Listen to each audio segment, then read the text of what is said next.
Estamos muito felizes que você está aqui conosco virtualmente. Eu vou dar uma rápida recapitulada no informativo mundial das missões. O informativo desse sábado ele vem do Japão. O nome da menina que conta a história foi preservado. Mas o informativo dessa semana fala sobre a Sara. Ela, desde o igreja adventista em Kashiwa, no Japão. A mãe dela é uma mãe solteira e não tem condições de poder dar um bom estudo e boa alimentação. Então a Sara ela participa na igreja onde eles oferecem marmitas e oferecem aulas particulares durante a semana. E a igreja pede para que oremos pela Sara, porque ela tem 14 anos de idade e depois de muito tempo participando da igreja adventista, ela deseja se batizar e se tornar adventista do sétimo dia. Porém, a mãe dela não permitiu. E no Japão é lei que crianças não podem tomar essa decisão antes dos 18 anos sem permissão dos pais. Então, ela não pode se batizar pela decisão da mãe. Então, a igreja pede que oremos por ela e oremos por tantas crianças do Japão que têm a mesma situação e a mesma condição que ela. As nossas ofertas nesse trimestre estarão ajudando o Japão a levar o evangelho para as pessoas através da igreja, através da alimentação, através das aulas. Feliz sábado. Acho que é isso. Obrigado, Murilo, pelo informativo mundial das missões que você acabou de compartilhar conosco. Nós temos aqui, Murilo e Dr. Marlos, uma classe bem pequenininha. Segundo a gente acompanha aqui agora, são 1.100 dispositivos conectados conosco, Murilo. Imagina.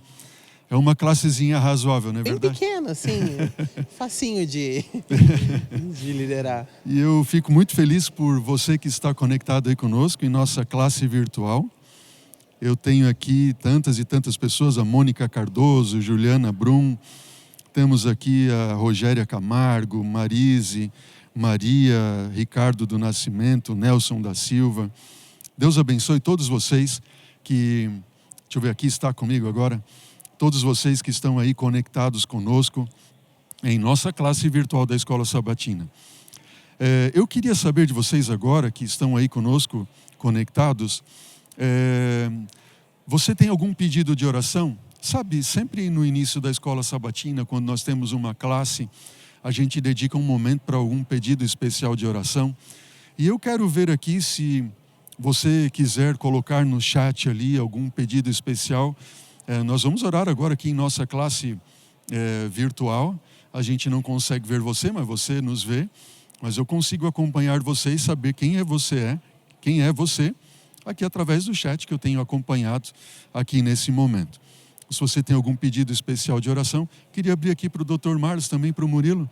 Se vocês têm algum pedido, alguma gratidão especial que gostariam de abrir para a nossa classe virtual, para os nossos irmãos nesse momento.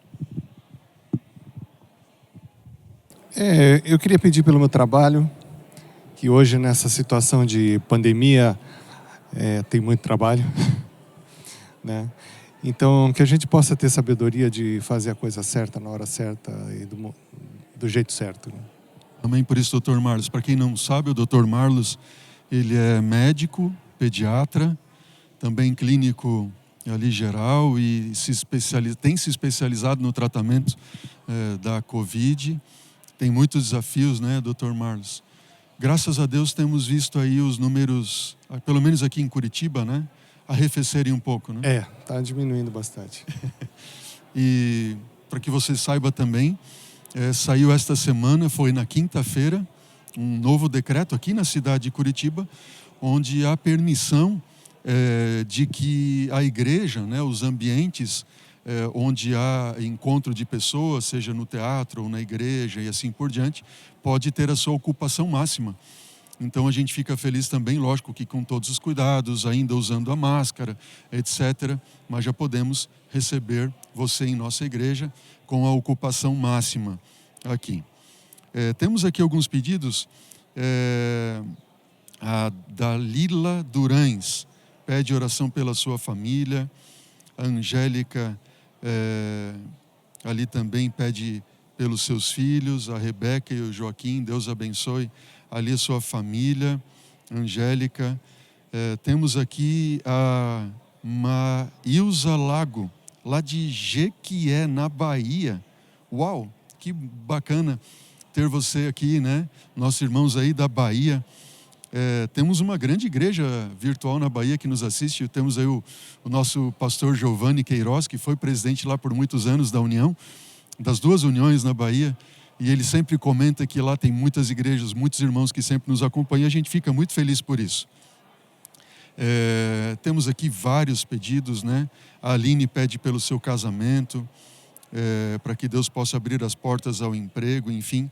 Nós vamos orar por esses pedidos agora. E eu lembro a você também, que está nos acompanhando nesse momento, que no nosso chat, se você olhar, tem uma barrinha azul em cima, onde você está conectado no chat, onde você pode clicar ali e mandar o seu pedido escrito para nós, onde nós temos aí um grande exército, são mais de 500 intercessores do Ministério de Oração da Igreja Adventista Central de Curitiba, sua igreja também, que você pode confiar o seu pedido, sua gratidão, e a gente aqui com esse exército sempre temos orado por você, por nossa igreja, que está aí na Bahia, que está no Maranhão, em Pernambuco. Temos irmãos que nos assistem da França, em Portugal, de tantos outros lugares do mundo. Você é sempre bem-vindo à nossa igreja e sinta-se em casa, viu? Nós estamos aqui juntos agora para acolher você que está nos assistindo aí na internet, e eu fico muito feliz de ver o número aumentando de pessoas conectadas e tantos pedidos. Eu gostaria de pedir, Murilo, nesse momento, você pode orar para a gente, Murilo, por esses pedidos que estão sendo aqui colocados também? Claro. Pai querido, agradecemos, Senhor, por mais um sábado, agradecemos por uma semana que o Senhor nos guiou, nos guardou e nos manteve seguros para que pudéssemos estar aqui aprendendo mais sobre o Teu amor, Senhor. Entrega nas Suas mãos agora todos os pedidos trazidos aqui, trazidos aos Teus pés, que nós sabemos que os planos do Senhor são maiores para nós, maiores do que os que nós temos. Peço que esteja nos abençoando, esteja cumprindo cada pedido conforme a Tua vontade, que o Senhor possa estar abrindo a nossa mente, que o Espírito Santo agora fale por nós durante essa lição, Senhor. É o que peço e agradeço, em nome do Senhor Jesus. Amém. Amém. Obrigado, Murilo. Queridos, vamos então à nossa lição desta semana. Obrigado, Murilo. Nós estamos na sexta lição, e o título da lição é: Que nação há tão grande como esta? O verso para nós memorizarmos está no livro de Deuteronômio, que é o título da lição que temos estudado neste trimestre. E o verso diz, em Deuteronômio capítulo 4, versículo 8: Que grande nação há que tenha estatutos e juízos tão justos como toda esta lei que hoje eu lhes proponho. Que grande nação é esta? Só para você se contextualizar conosco, no estudo deste trimestre do livro de Deuteronômio, nós estamos vendo ali que os 3 primeiros capítulos, eles trazem, de certa forma, uma recapitulação histórica do povo de Israel, de como Deus o libertou do cativeiro egípcio. E a partir agora do capítulo 4, então levanta-se uma pergunta.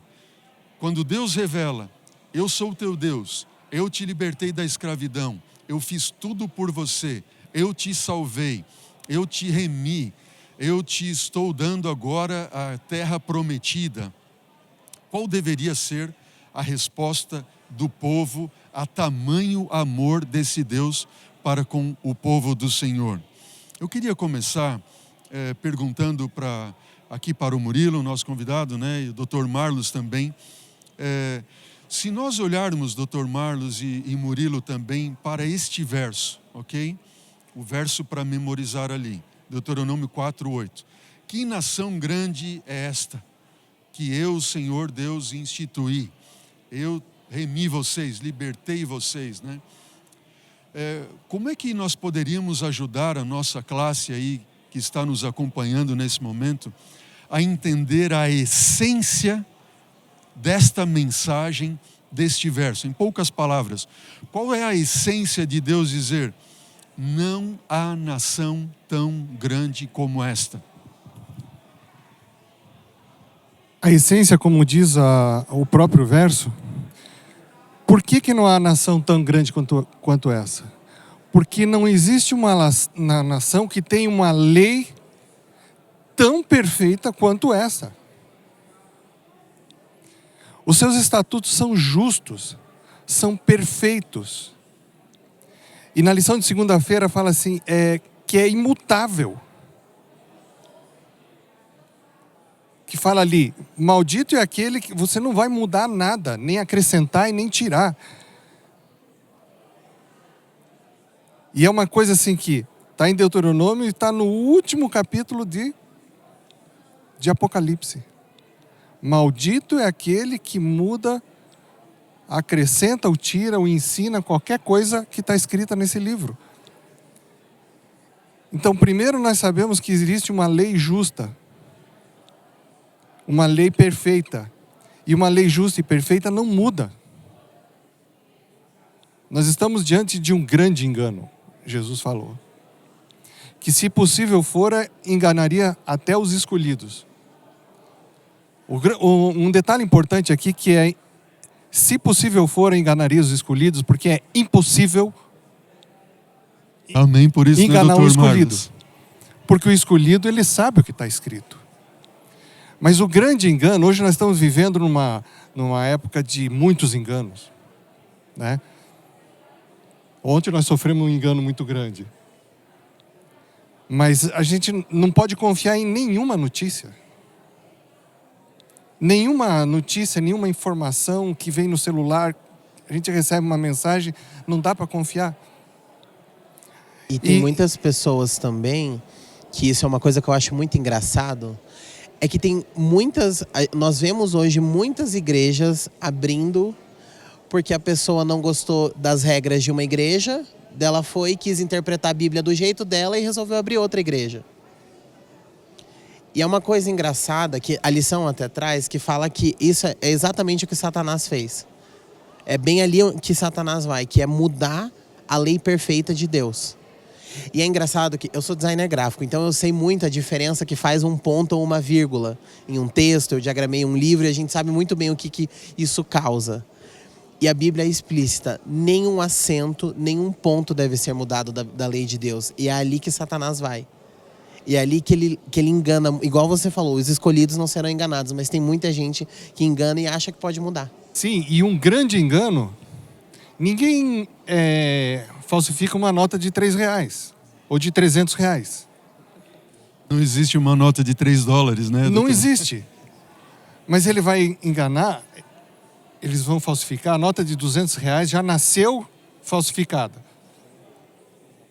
Anunciaram que ia sair a nota de R$200, já saiu uma falsificação. Então, a lei de Deus, ela não muda desde o princípio. Então, aquele que estuda, ele tem que ir atrás de pessoas que estudam e que estão falando de acordo com a lei. Deus, ele é tão perfeito que ele faz o seguinte, ele não nos pune. Tem muita gente que acha por aí que se a gente não seguir a lei de Deus, é ele que castiga. Muito pelo contrário. A lei de Deus, ela foi feita para prevenir a gente das consequências do pecado. Porque o que acontece fora da lei de Deus são as consequências do pecado trazido ao mundo. E é engraçado que nesse primeiro capítulo, até dei risada ontem em casa, que nesse capítulo que a gente está estudando, no livro de Deuteronômio, até os primeiros capítulos, Deus fala o que aconteceu com nações que não obedeceram à lei. E é engraçado que ele mostra. Eu tenho um cachorrinho em casa que ele é filhote, e eu estava até pensando nisso essa semana. Uma vez, ele comeu um osso de frango. Eu tinha falado para ele não, mostrava o osso, falava não. Ele foi, me desobedeceu. Ele passou mal e agora nunca mais come o osso. E é isso que Deus faz. Ele mostra para nós primeiro a lei dele perfeita, nós desobedecemos. Ele não vai falar 2 vezes. Ele vai estar sempre de braços abertos para nos receber de volta. Isso é um fato.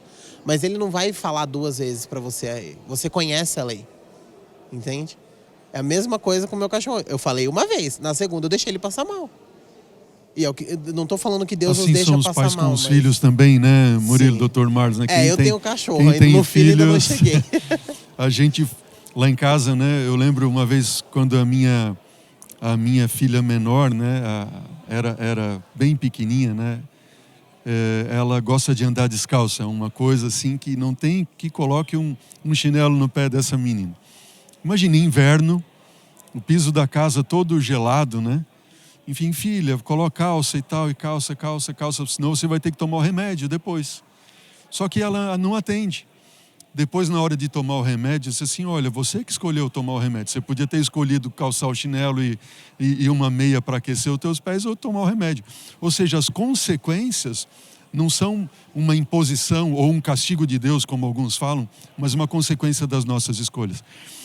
Quando eu penso num Deus que fala, né, nenhuma nação há tão grande como essa, como vocês colocaram, né, Dr. Marlos colocou uma grande lei, que revela um grande amor, que está por trás da grande justiça de um grande Deus, ou seja, aqueles que seguirem a esse Deus grande, de grande amor, de grande justiça, de tamanho amor, será grande também juntamente com ele. Amém? E o que eu gosto de ver, isso até nós falamos em lições passadas, né? E eu gosto sempre de recapitular, todas as vezes que na Bíblia aparece regras de Deus, a primeira regra sempre é amar a Deus sobre todas as coisas. Esse é o primeiro mandamento.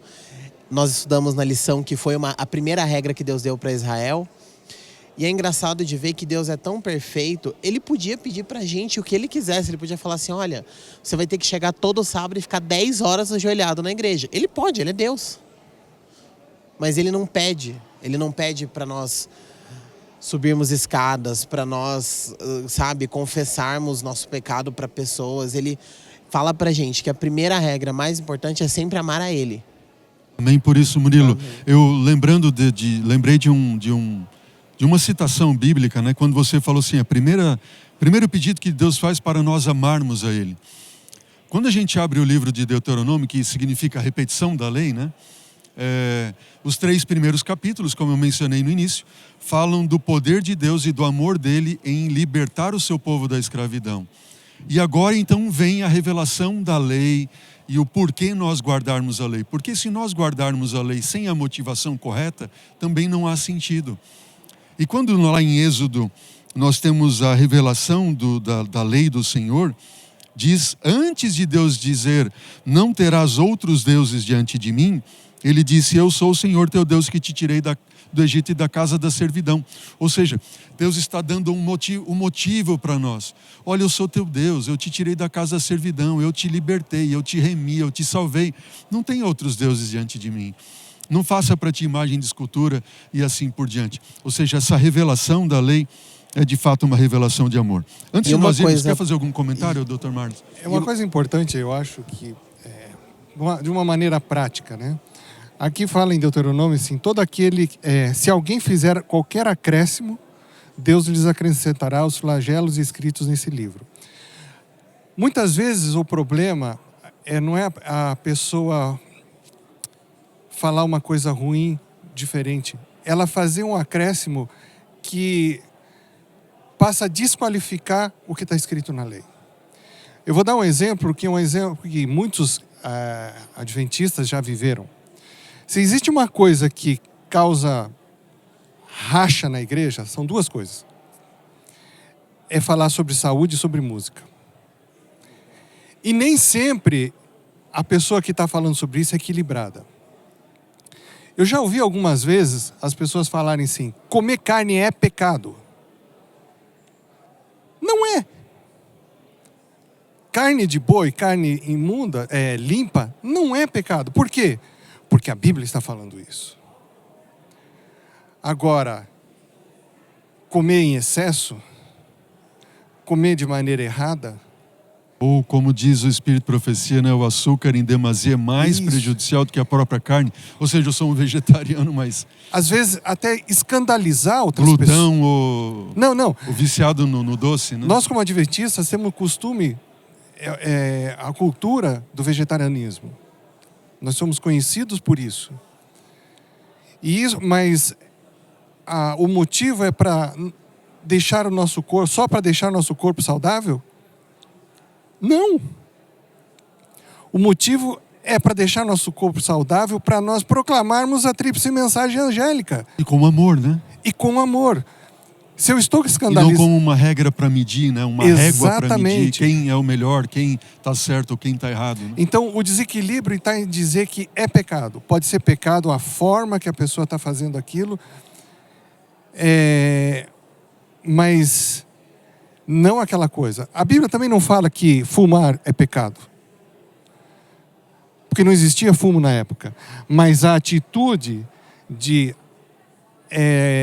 estragar com o corpo, que é templo do Espírito Santo, deixar o corpo doente com o tabaco, isso é pecado. Verdade. A questão é a seguinte: Deus, ele é tão perfeito que ele não fala as coisas, e as coisas não estão escritas na Bíblia e no espírito de profecia para nos proibir. É porque ele escreveu um plano perfeito para todos os seres humanos da Terra. Mesmo com o pecado, mesmo que Adão e Eva pecaram no Jardim do Éden, mas Deus ainda quer o plano perfeito para todos nós. Então você não vai ler na Bíblia, por exemplo, você não pode comer 8 barras de chocolate por dia. Já fiz isso? Já. Doeu. Tô aqui pagando as consequências. Mas Deus não fala isso porque Ele quer o nosso mal. Porque a gente sabe que chocolate é bom. Quem não comeria 8 barras de chocolate por dia se deixar? Mas a gente não faz, porque Deus deixou um plano perfeito para nós.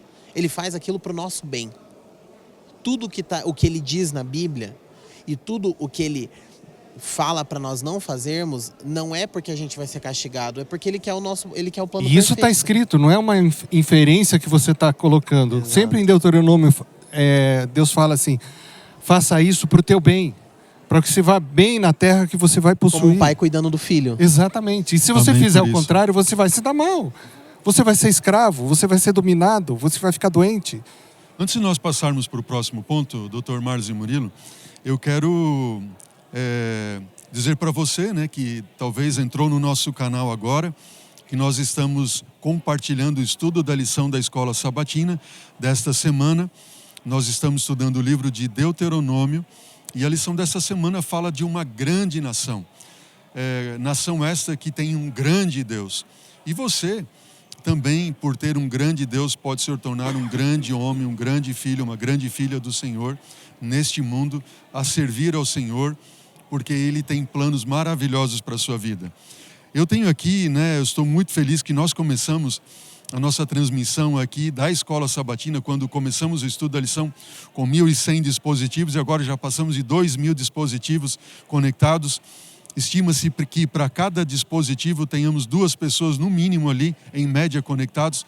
Então ficamos muito felizes de estar aqui compartilhando com você, com essa grande classe, não é verdade, da Escola Sabatina, para 4.000, em torno de 4.000 pessoas. Estou eu aqui, Dr. Marlos Marconcin, Murilo. O Dr. Marlos é ancião da nossa igreja, líder também do Ministério de Saúde. O Murilo, ele é professor da nossa classe de francês aqui em nossa igreja. E eu convido você também a participar conosco.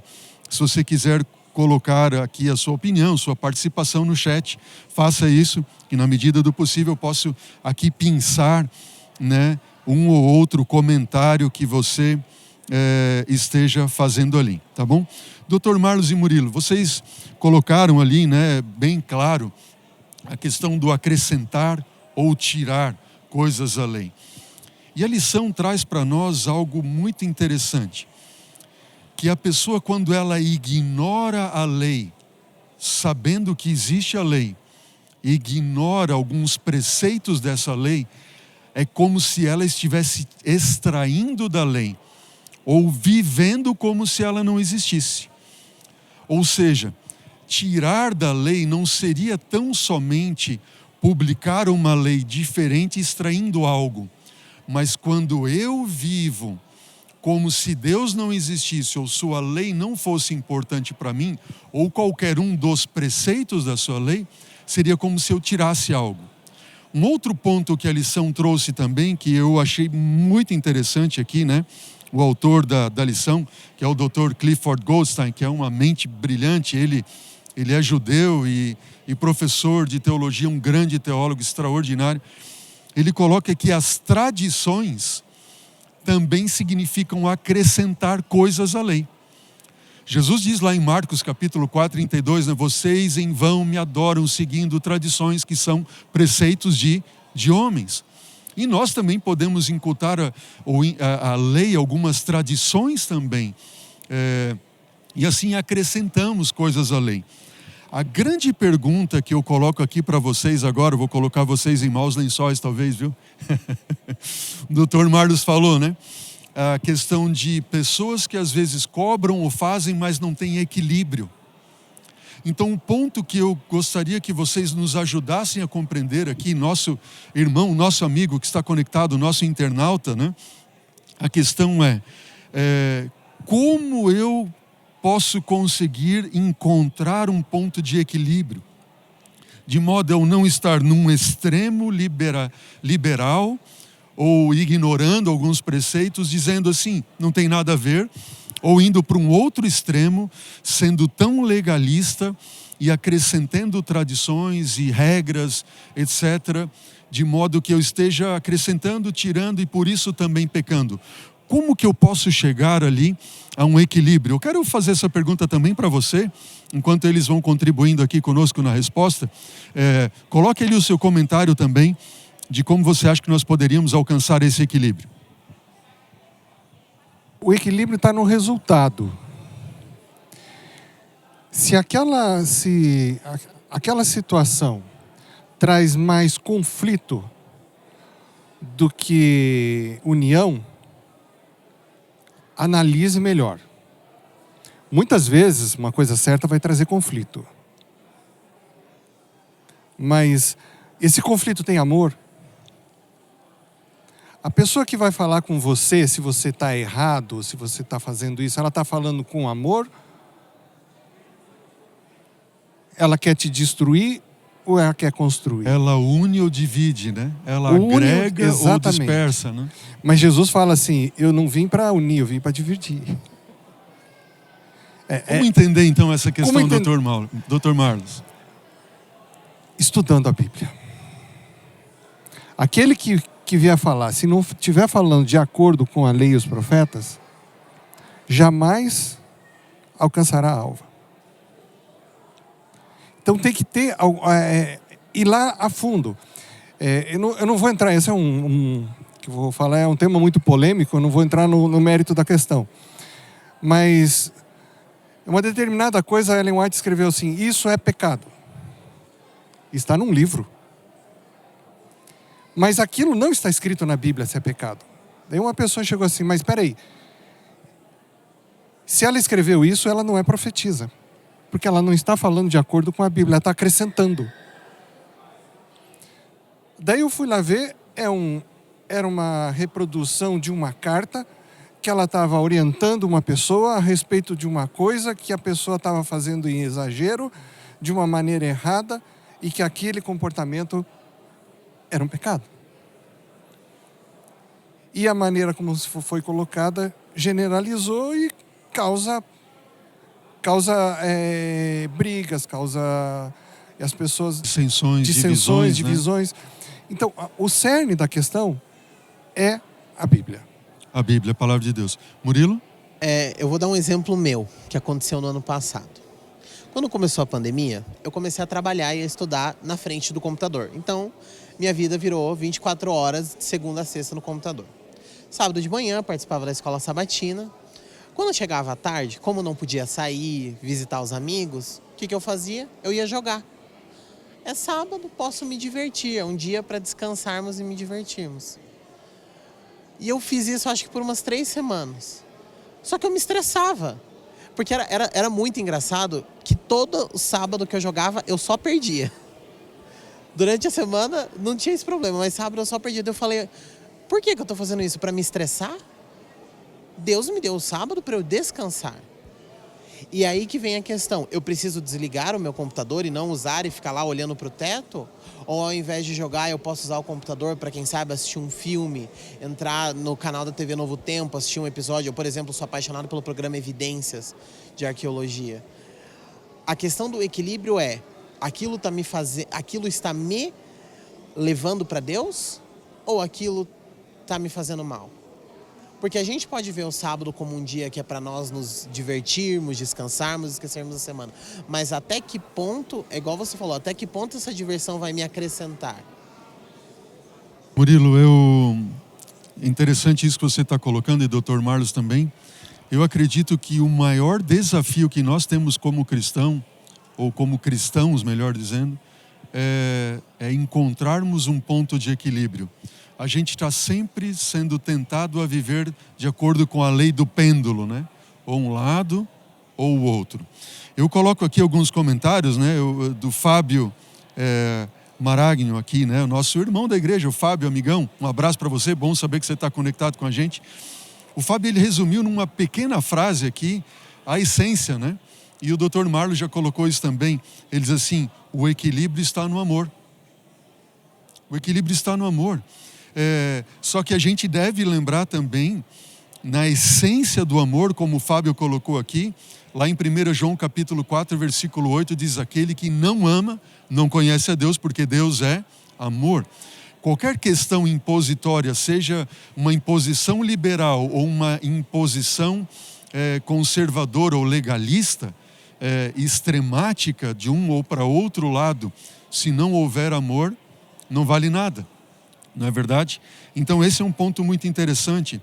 Eu quero aqui também cumprimentar o nosso irmão Mosival Carrijo, né? O pai do Mateus Riso, né? Carrijo. Irmão Mosival, um abraço para o senhor aí.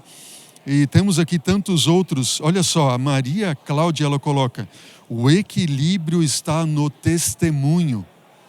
Um outro ponto ali que a gente também tem que mensurar. No amor, no testemunho. Testemunho de amor. Um testemunho de amor. É como Jesus diz lá em Mateus 7, né? Pelos frutos conhecereis. Ou seja, se não dá bons frutos, se o fruto é dissensão, desunião, rixa, sentimento de superioridade, enfim, é completamente contrário a um ponto de equilíbrio, não é verdade, de amor. E o testemunho é nós mostrarmos que Deus é amor. Há um tempo atrás eu estava participando online de uma classe no Canadá, onde a minha irmã mora.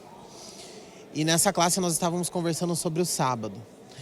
E teve umas pessoas que falaram assim: nossa, mas eu ouvi que o sábado você não pode fazer nada, você tem que ficar em casa, você não pode assistir TV, você não pode... Eu falei: não, sábado não é um dia do não pode. Muito pelo contrário, o sábado é um dia de conexão com Deus. É um dia onde você esquece a tua semana, você esquece que você tem que pagar conta de luz, você esquece do teu aluguel, você esquece que você tem que ir no mercado.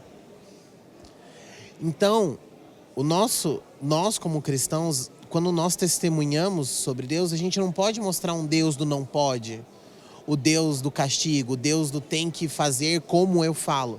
Porque senão, cadê a graça? Cadê o amor? Não existe, né, Murilo? Não existe. Exatamente, anula toda a questão da graça e do amor. Exatamente. Eu, mais uma vez, me dirijo a você aí. Muito obrigado pela sua presença em nossa classe da Escola Sabatina Virtual. Hoje é o primeiro dia aqui na Igreja Central de Curitiba que nós estamos tendo a união novamente das classes de Escola Sabatina na nave da igreja. Então temos 11 classes na nave da igreja hoje aqui. Eu olhando daqui vejo um movimento, professores conversando com seus alunos nas classes, compartilhando ali, e nós estamos aqui com você hoje, né? Você é a nossa classe, você está conosco aqui, e queridos aí, Dr. Marlos e Murilo, né? Temos 2.400 dispositivos, louvado seja Deus por isso, são quase 5.000 pessoas ali, o próximo a isso, nos acompanhando em nossa classe da Escola Sabatina Virtual aqui da Igreja Central de Curitiba. Eu faço aí um pedido a você, se você puder, deixe o seu like, né? De modo que o YouTube reconheça isso como uma live importante e possa compartilhar com mais pessoas para que mais e mais pessoas sejam abençoadas. Eu quero aqui colocar um comentário, mais alguns comentários, né? Aqui o Ed Silva, ele coloca assim: precisamos cuidar com as nossas opiniões. É pior aquilo que sai da nossa boca do que o que entra. Mas temos que cuidar sempre. Não é verdade? Outros aqui colocaram um comentário aqui, a Maria Antonete, diz assim: o equilíbrio está em nós orarmos e estudarmos a Bíblia. Enfim, Outros colocam aqui, né, a Raquel, colocando próximo a isso, a Raquel Camacho, penso que o equilíbrio está na comunhão que a pessoa está falando, tem com o Espírito Santo. É muito bom esse comentário aqui, Raquel. Pastor, Pois não. posso acrescentar esses dois comentários? O equilíbrio não está na oração no estudo. A oração e o estudo traz o equilíbrio. Amém. O equilíbrio é resultado do relacionamento. Doutor Mário, sabe o que eu mais, antes de nós passarmos aqui para o nosso próximo tópico, nós temos ainda 11 minutos mais, nós podemos compartilhar aqui a lição com os nossos irmãos aí, né, que estão em nossa grande classe. Eu queria dizer o seguinte, que hoje o mundo, ele é muito movido por sentimentos. Se eu sinto que está bom para mim, é como se o meu sentimento fosse a base do equilíbrio. Está fazendo bom para mim, então eu sinto que está bom, não tem problema. Então eu queria alertar aí você que está conosco, nos acompanhando, cuidado com os sentimentos. Deus não pede de nós um culto sentimental, mas um culto racional, de assentimento intelectual. E assim a gente pode encontrar na Bíblia, na oração, na comunhão com o Espírito, buscando dar um bom testemunho de amor, tendo a base como amor, e isso tudo vai revelar se nós estamos de fato num ponto de equilíbrio ou não. Até a Bíblia fala assim, as pessoas falam que eu sigo o meu coração, e a Bíblia diz, enganoso é o coração. Mais do que todas as coisas, mais do que Satanás. Desesperadamente corrupto, né? Desesperadamente corrupto. Eu não sigo o seu coração, né, doutor Mário? É isso que eu ia falar. O pastor falou que hoje nós vivemos naquilo que é bom para mim. Mas a questão é, eu não sei o que é bom para mim. Claro, eu tenho 20 anos de idade, eu estou no começo da vida, eu tenho muita coisa para passar ainda. Mas eu não sei o que é bom para mim, Deus sabe. Deus deixou a Bíblia para mostrar o que é bom para mim. Como eu falei antes do plano perfeito, Deus sabe tudo o que é bom para mim, na minha alimentação, no meu modo de viver, naquilo que eu posso, digamos assim, assistir, naquilo que eu posso ler. Ele sabe o que é o melhor para mim, por isso que a Bíblia traz o equilíbrio. Porque foi Deus que deixou aquilo para mostrar o que é bom para mim. Amém por isso. Tiago André diz o seguinte, nada além e nada aquém do que está revelado na Bíblia e nos testemunhos. Ser submisso a Cristo, amando uns aos outros, é a forma de encontrar equilíbrio. Uau, sintetizou tudo aqui. Tiago André, obrigado pela sua participação. A propósito, daqui a pouco nós vamos ter aqui a continuação dos nossos serviços de louvor a Deus, os nossos serviços de culto deste sábado, com a mensagem, com mais louvores e também com mais estudo da palavra. E eu digo a você, continue ligado conosco e nos acompanhando. Queridos, aqui Dr. Marlos e Murilo, nós temos ali 9 minutos. E eu tenho 2 pontos que eu gostaria que vocês comentassem para nós aqui, que eu acho, entendo como muito importantes, ok?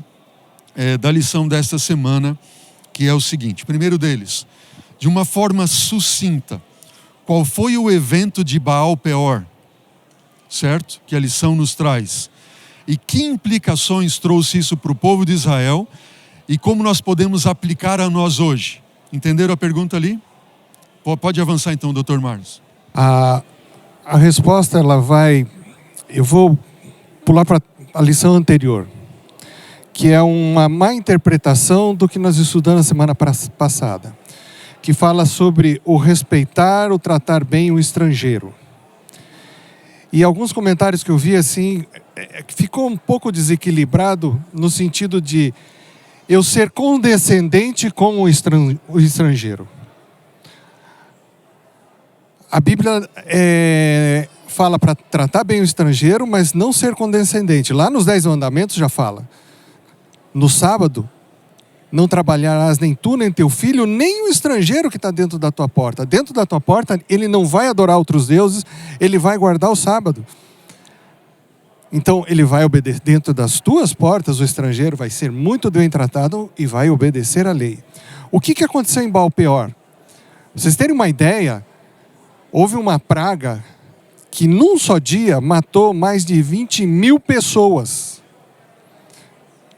Vocês vejam, podemos fazer uma comparação aqui, assim. Curitiba tem em torno de 2 milhões de habitantes. E o povo de Israel no deserto eram 2 milhões de habitantes. Quantas pessoas morreram na Covid nesse 1 ano e meio? Na pandemia? 7 mil. 7 mil pessoas. 3 vezes mais seria então. 3 vezes mais pessoas num só dia. Por quê? Porque mulheres estrangeiras entraram no acampamento e trouxeram costumes e contaminaram costumes. E alguns falaram assim, nossa, são visitas, vão agradar, vamos ser boazinhos com eles, não tem nada a ver isso aqui, tal. Balaão, foi consequência da história de Balaão. Balaão não conseguiu amaldiçoar o povo de Israel, mas ele só disse pro rei lá, manda umas mulheres lá, que isso vai dar certo. Então, os costumes estrangeiros dentro do povo de Deus prostituíram a lei de Deus. E Ellen White fala assim que coisas horrendas foram feitas. É muito chocante isso, né, Dr. Marlos, que quando a gente vê a história de Balaão, misericórdia, Baal Peor, né? Eu confundi Baal Peor com Balaão, né? O episódio de Balaão, né? É consequência. É a consequência que Balaão, conforme Balaque ali ordenou, tinha que profetizar para amaldiçoar o povo. E Satanás viu que não venceria o povo daquela forma. Mas ele usou a sensualidade. E agora está aqui o grande ponto, o grande problema dessa questão da sensualidade, que entrou para destruir de uma forma absurda, que outra forma eles não cairiam. E se você puder hoje pensar, né, como a sensualidade está levando nós cativos, o povo de Deus cativo, e tantos a se perderem. Né? Pastor, o engraçado é que eu nunca vou esquecer uma vez quando eu era pequeno, que eu perguntei para um pastor o que era o pecado. Eu falava assim, pastor, por que a gente nunca vê uma imagem de Satanás horrendo, um monstro com chifres e aquela coisa assim, repugnante? Ele falou assim, porque ele nunca vai aparecer assim para você. Ele vai aparecer como um carro novo, ele vai aparecer como uma casa, como dinheiro. E é engraçado que esse evento retrata bem isso. Como que Satanás entrou no povo de Israel? Uma forma banal. Ah, são estrangeiras. Aparentemente sutil, né? Sutil, no exato. entanto, Deus havia dado uma ordem muito clara a esse respeito, né? A gente deve cuidar, porque aquilo que parece inocente é um passo para nos levar ladeira abaixo. Ah, uma só fruta, não é nada, isso é algo tão simples. Eu comi, não me fez nada, come você também, é gostosa no fim. Mas eles estavam num passo levando eles ladeira abaixo de uma forma tão triste, que descer ladeira abaixo é fácil, né? E agora vir ladeira acima é difícil, não é verdade? E entendendo o contexto, possivelmente alguns líderes ensinaram que aquilo que eles estavam fazendo era certo, não era tão errado. Uau! E essa é uma grande questão. Para nós concluirmos a lição, temos 2 minutinhos. E aqui encerramos. Obrigado pela sua presença, sua companhia. Mais de 2.700 dispositivos agora. São tantos comentários. Tantos e tantos comentários. Gostaria de poder trazer mais e mais comentários aqui daquilo que vocês têm trazido a nós. Muito obrigado pela sua participação. Essa é uma forma aqui que nós estamos aprendendo hoje, não é verdade? E você está conosco aqui, de nós termos você como a nossa classe exclusiva aqui, ok? Se você está gostando dessa classe exclusiva aqui, nós aqui, compartilhando com você a lição de uma forma direta, não é verdade? Deixe aqui nos seus comentários, deixe nos comentários também como é que nós poderíamos melhorar a nossa classe aqui virtual para você.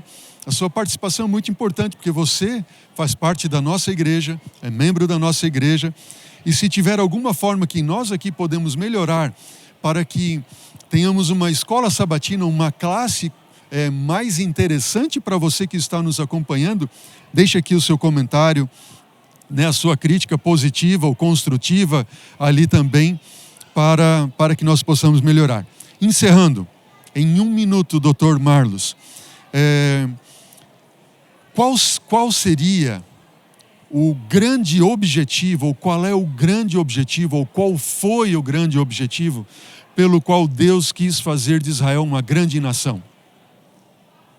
E se nós hoje podemos também ser grandes aos olhos do Senhor, do mundo, e que objetivo teria também ligado a este para a nossa vida hoje, como indivíduos e como igreja adventista do sétimo dia, como cristãos?